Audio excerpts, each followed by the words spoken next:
Hello everyone and welcome back to another video. In this one I'm going to be going all the way back to basics and I'm going to show you how I do a natural overlay on natural nails using Builder in a Bottle gel. I found that this way it's a really nice way to help your nails to grow if you've got someone or you yourself don't want a lot of product on your nails. You don't want thick nails, you want more natural nails, but you want them to grow. This is a really good way of helping that happen. So I'm just showing you the gels that I'm using. They're from the Gel Bottle Ink. This is a professional brand, but you can get Builder in a Bottle gels from a lot of different companies. You can get one from Aimeili, they do a clear one, and Madam Glam do them. Madam Glam's ones are amazing as well. But I wanted to use this one because this is the most simple, because this one doesn't need a base coat. So because this is on the practice hand, what I've done is I've etched the tips that I've used before I put this on, because this doesn't need a base coat, but you do need to sort of rough the nails up a bit. And what I'm doing is I'm just going to put a very thin coat of this on to start off with. So this is kind of your base coat really. If you put this on very, very thin, that'll go into all those grooves that I've made by etching the nail. And this isn't just because it's a practice hand, you do need to do this on your own nails as well if you're using this. If you just sort of buff the shine from your nails, there is a good chance that the nails will peel off. Or you'll get lifting, or they'll just come off altogether, because you do need something for that gel to hold on to. You can use a primer and that will help, but it is a lot better if you etch the nail. And by etching the nail, what I mean is you get a rougher file, say a 180 grit, and you don't sort of file backwards and forwards to create a smooth finish. You sort of do it up and down, not too many times. I hope I'm making sense. So if you just go up and down a few times, you're just going to create grooves in the nail. You don't do it hard, so you don't want to damage the nail at all. You just do it lightly, but because you've got the stronger grit, it does make sure that you get some little notches and grooves in that natural nail that this gel can stick to, but by no means will it, damage your nail unless you're being rough with it. So yeah, I'm just doing this completely in real time. None of this is sped up whatsoever, so you can see exactly what I'm doing. So I'm just putting a very thin coat on to start off with, just so that the next layer of gel has got something to grip onto. I'm only going to use 2 layers because we don't want these to be bulky or anything like that.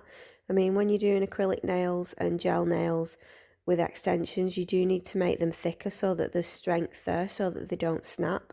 But when you're doing it as an overlay just over your natural nails, if they're short like this, you only really need a thin covering. The longer your nails get, you probably would need to put a thicker coat on, or more than 2 coats. But when they're short like this, you only really need a thin coat. And this gel from the Gel Bottle, it's called Aurora, so it's like a pink with silver glitter in it. It's absolutely gorgeous. I love it. I really wanted to put this on me, but I was enjoying my acrylic nails, so I didn't want to take them off, so that's why I've done it on the practice hand.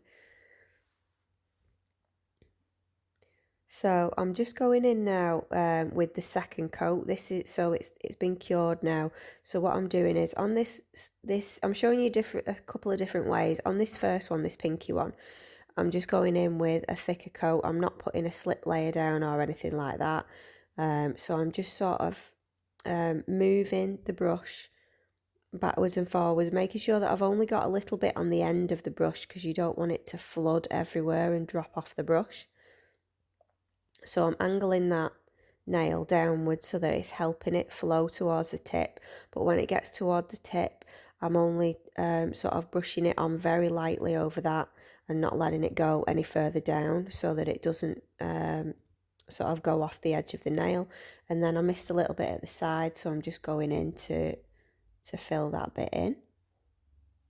And I'll try and show you from the side as well on the other nails to show you how thin it is. So I have cured that pinky. I would cure them one nail at a time so that your gel doesn't run anywhere, and you don't change the shape that you've done. So on this next one, on this ring finger, I am putting a slip layer down. So this is where you just put a very thin layer of the gel on again, but you don't cure it. And this way you can cover the entire nail, so you can get to those sides and make sure that those are covered before you put a thicker amount of gel based in the centre, and then you can move it around.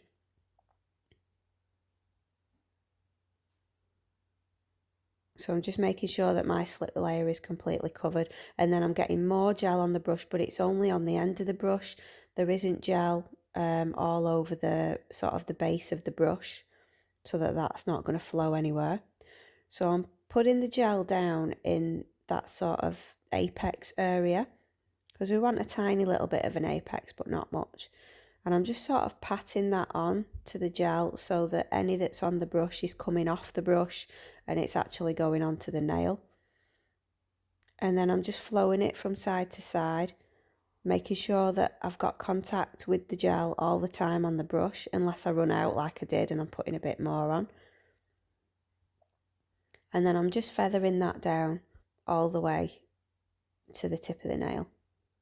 So I'm not brushing it, I'm like floating it over the top, because we've already brushed on our slip layer, so we don't need to make sure that it's covering everywhere because it already is. So as I get to the tip of the nail, I'm just floating that over the tip, but not letting it go over. And then when that's ready, I'm going to cure that, and I've just moved it to the side a little bit because I thought I needed a little bit more just on this side. And then that's done. As you can see there, I moved it to the side a little bit, and it's not thick, it's not bulky, and it's not bumpy either. This gel levels out so easily.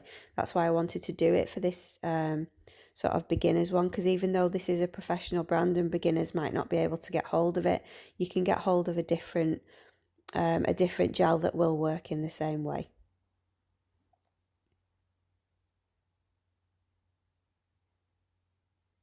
So I'm doing exactly the same now on this middle finger, and then I'll do the same on the pointer finger, and then I'll come back when I've done that one, because it's just exactly the same process, but I'm not going to speed this up at all. It's still all in real time for you.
Okay, so I've finished with the application now, so I'm just going to go over with some alcohol and remove that sticky layer. So this is 70% alcohol that I'm using, and that's just going to get rid of that sticky layer so that I can go in and I can file these nails. But to be honest, there's hardly any filing needed at all, and there were a couple that I needed to just file on the tip a little bit because I put it a little bit thicker there, but the majority of them just needed buffing. Because they're so smooth, and then I can just go in with the top coat. And this is the Extreme Shine top coat from the gel bottle. So I'm just going to paint that on and make sure that I don't get it on the skin. And then I'm just going to cap the free edge and make sure that that's covered as well. You don't have to do this, it's just personal preference. I think they recommend at the gel bottle that you don't really cap the edges of the nails because you don't need to. So that again makes it easier to use this product. Some products you do need to cap them, like gel polish, you would cap your free edge. With this gel bottle gel, it's gorgeous on its own, but you can put gel polish on after. If you're using a clear one, you probably want to use a gel polish after. So yeah, I'd recommend just buffing it lightly, and then you would make sure that you remove all of the dust. So use your alcohol again, go over with a pad and remove that dust, then go in with a base coat and then put your gel polish on. You don't necessarily have to put a base coat on, but it does help sometimes with the application. If you put your gel polish straight onto the buffed gel, sometimes you can get a little bit of dust in it that hasn't been completely removed, and I just prefer that dust went into a base coat rather than my gel polish. So what I will do is I will link some videos in the description box for you to watch where I've used the Madam Glam gel, and also my Aimeili Builder gel, because they are available to everybody. Yeah, and I'll link my swatch video for Madam Glam so you can see all the colours that I've got in the Builder gels as well, and a couple of videos where I've used the Builder gels for different designs. So here are the finished nails. I hope you love them as much as I do. I tried so hard to get proper camera footage of these nails. The camera just is not showing how gorgeous they are, and it kept going out of focus as well, so I was struggling. But I have put some photos on at the end so you can see how gorgeous they are. They are absolutely beautiful, and they're so smooth, and there's hardly any filing or buffing to do, and it's just so easy to do. So yeah, I hope you like this basics video, and it helps some of you. And yeah, you don't need to use, if you're struggling with builder in a bottle gel, you don't need to use the brush that's in the bottle. You can always use a gel brush, and just put a little bit of gel on a palette, or move your brush from your bottle out of the way and just dip your gel brush in if that's easier for you. I think really it's all about controlling the flow of the gel, and if you feel that you want to just brush it on instead, then you can do that in as many layers as you want to. That will work as well. So yeah, I hope you like this video, and I will see you next time. Thank you so much for watching.